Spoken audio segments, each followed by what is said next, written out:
This here is the Indian clove bean. It is not Indian, and it is not related to cloves. It's actually related to sweet potatoes and morning glory. And although it is not Indian originally, India is probably the most common place, at least if you were to look up a recipe using this, you're gonna find Indian recipes. It's especially popular in South India. But it's not like really popular, it's more of a food of an older generation. This is something that people might grow in their backyard. Something that your grandmother might grow in their backyard. The backyard that this was grown in was Brian's over at raindanceseeds.com. He sells seeds of this, I believe, over on his website. So Brian, thank you very much. Let's first talk a little bit about the anatomy of this. So the part that would be most like a fruit would be this bit right here at the top, because inside this little pod are some undeveloped seeds. And when this gets very ripe, this little white bit at the top will actually get dry and papery, and the seeds inside of it will get very hard. This part right here, this is technically a peduncle. It's like a swollen stalk, I believe. First let's just pop this part off. This kind of looks like a little clove of garlic. Breaks apart. Like so. Inside there's these three little bits like that. And inside these little cloves, you have a little seed. I mean, it's very undeveloped, so it's gonna keep breaking apart on me, but there's a little undeveloped seed in there. Now, on this stalk, let's get rid of that. So a lot of the recipes that use this are what you call a thoran. It's like a stir fry with a lot of spices, often coconut. So to do that, you make this into little small slices like so. The clove bean is something that is edible, but I didn't see any reference to people eating it raw. It seems to be something that you do need to cook, but I'm gonna nibble a little bit at it just to see what it tastes like raw. So here's one of those little cloves from the inside of that pod. I guess a little bit like a green bean sort of taste. The texture of it is very crisp though, which is kind of nice, but tastes like something that you want to cook. Next, we'll take a little slice of it. It's a little bit sticky. I think there's maybe a little bit of latex inside this. A little grassy. Honestly, does not have a whole lot of taste to it. I'm going to cook it, however, I don't have a whole lot. I've got like a little handful of these. So most of the recipes I've been looking at, you're dealing with like a big basket full of these.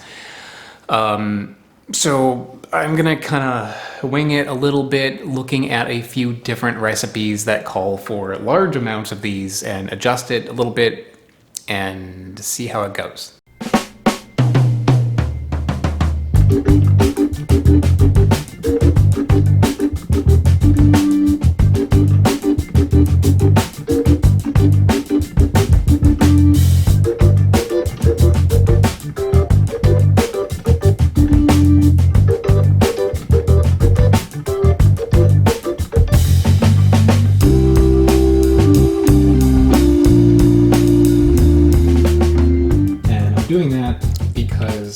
This does have quite a bit of latex in it, and I'm hoping that will remove some of that latex. As for the other ingredients, I have 1 small onion, 3 garlic cloves, 1 long hot pepper. I've got some curry leaves, not all of these obviously, just a little bit.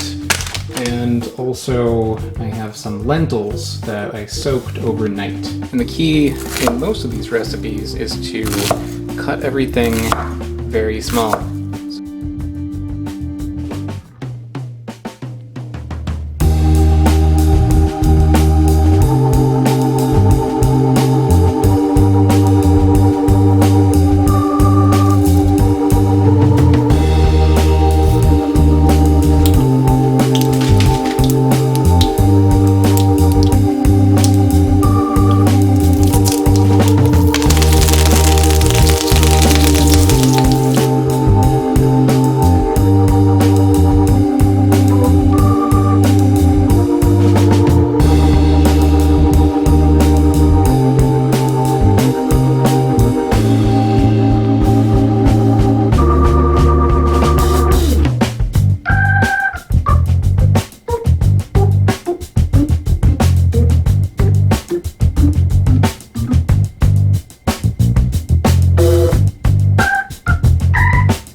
turntable things that spins this around, but yeah, I don't feel like getting it out.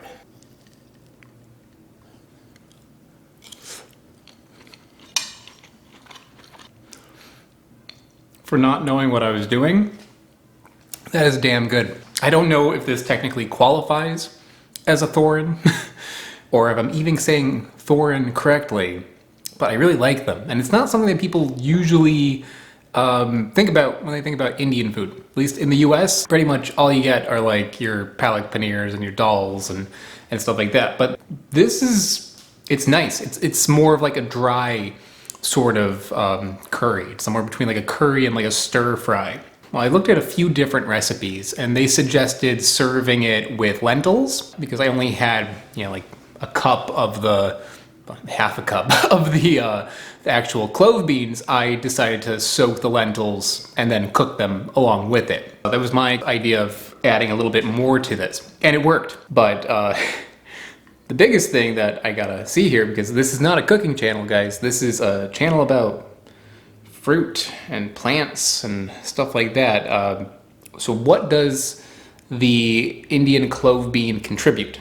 You know, I can taste a lot of different flavors when I put that first spoonful in my mouth, and I'm definitely getting a green taste and a little bit of bitterness, and I'm guessing that's from the clove bean. So I'm gonna take a spoonful of mostly the stalk. There's a few big pieces in there.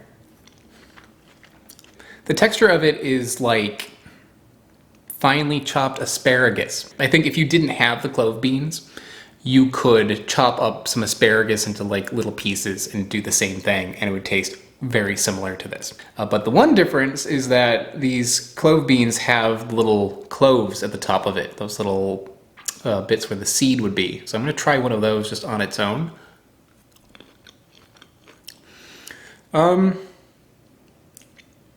They're a bit bitter. The flavor isn't bad, but I think I made a mistake by leaving them whole. I would next time cut them up fine and mix them in, because that's a little bit harsh, but beyond the bitterness, there is a flavor that is like a edamame or green bean, that sort of taste. What I just made here is absolutely delicious, really, really good, and the clove bean does contribute to it. However, I think you could use other things and this would be just as good. You know, it's similar to other things I've made in the past. You know, I made a thorin once with banana peels, and it tasted good, but I would rather put like anything else in there but the banana peels. This is better than that. The clove bean is fine. It's not a bad flavor, but it's fairly innocuous and difficult. If I saw clove beans at a market and asparagus at a market and they were the same price, I would choose the asparagus because it's, you know, easier to deal with than the clove bean and it has a very similar flavor. People don't usually buy this at the store, they grow it in their backyard. And for that, this makes a lot of sense because it's something that is supposed to be easy to grow. It has a really pretty flower. For that reason, I think it's something that would be great for growers. You know, you get your pretty flower, but you also get something you can eat, and that's pretty cool. So yeah, I'm happy with how this turned out. It's pretty interesting, and I think that's all I have to say about the Indian clove bean. Thanks once again to Brian over at raindanceseeds.com for sending this to me, and thank you everybody for watching. I'll see you next time. I would like to give a very big shout out to Smarter Everyday, Wootbot, JMac, and Bill T. They are mega patrons over on patreon.com. This is how I managed to keep this channel going, so it is a huge help. And to anyone watching who is interested in supporting the channel and in return getting some really cool rewards like early access to videos, exclusive content that you can only see if you are a member, and there's even a level where I will send you stuff in the mail, you gotta check it out. So just click the link in the description below to learn more.